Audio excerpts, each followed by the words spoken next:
Watch Sheriff defies anti-Trump liberals, reveals Trump truth about violent illegals. Then, no, we're not going to do this one where a violent Muslim guy runs into a Goodwill store and chokes an elderly lady. I said Goodwill. We're skipping that one because I already did that video. We're going to how feminists react to women versus Republican beliefs on women.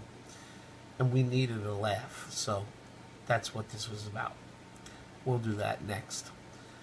Watch the Sheriff.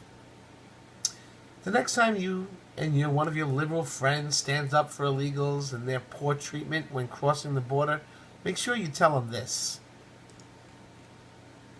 While the mainstream media likes to report that illegal immigrants crossing the border are fired upon for only throwing rocks, they, of course, aren't telling the full story.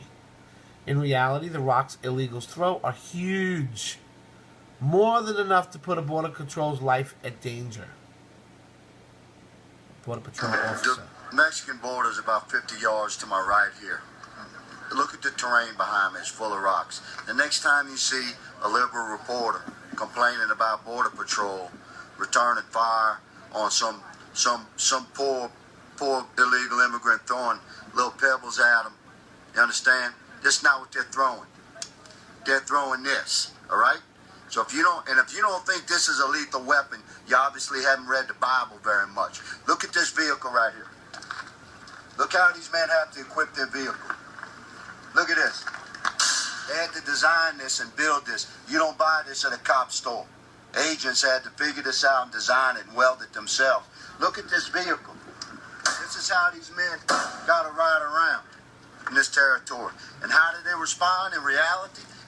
They have to ride around like they're in prison. The really real world, look. These are less than lethal weapons right here.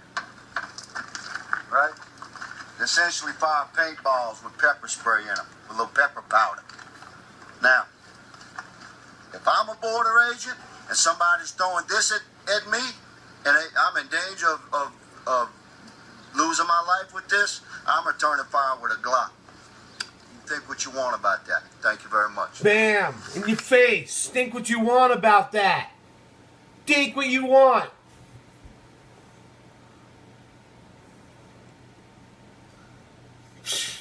Enough said.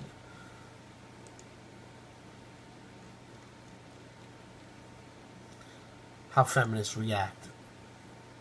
Just when we thought liberals couldn't get any stupider, liberal feminists show up and prove us wrong again.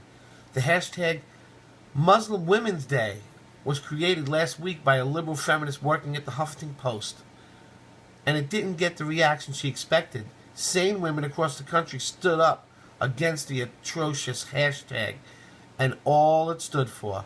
And because our side has been the best sense of humor, some new memes were born as well. Okay? I believe a man should take multiple wives and beat them if he wishes. Isn't multiculturalism so enriching and beautiful? I prefer to dine alone with my woman. I prefer not to dine alone with women other than my wife.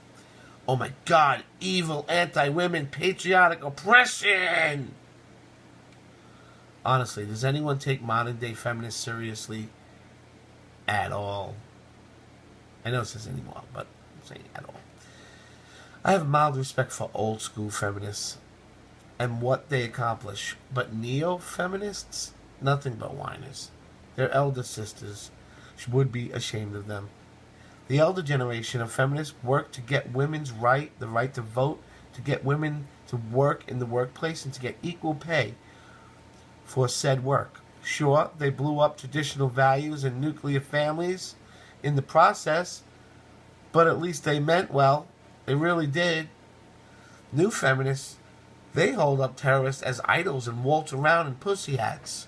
They're a disgrace. They're an embarrassment to the ideas that they claim to uphold, as well as women as a whole. That's right, neo-feminazi idolized terrorists.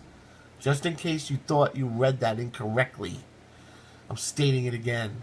This is a point that really needs to be brought home. Neo-feminist icon Ramia Odeya was recently deported by President Trump for neglecting to disclose her terrorist ties when immigrating. Odeya, of course, was one of the organizers of this year's Women's March. Yay! Terror! The other organizer for this Women's March, also terrorist, was proven that Lisa Sazor has numerous links to terrorism and fully endorsed Sharia law. Neo-Nazi placed barbaric Muslim treachery on a pedestal while simultaneously attacking old-fashioned American values. Feminists have recently gone after Mike Pence for simply remaining loyal to his wife. Shouldn't men like Mike Pence be rewarded? If all men were dogs, as the feminists believe, then they shouldn't be pleasantly surprised when a good man comes along. Apparently, their narrative is more important than any type of reason, fact, or glimmer of hope.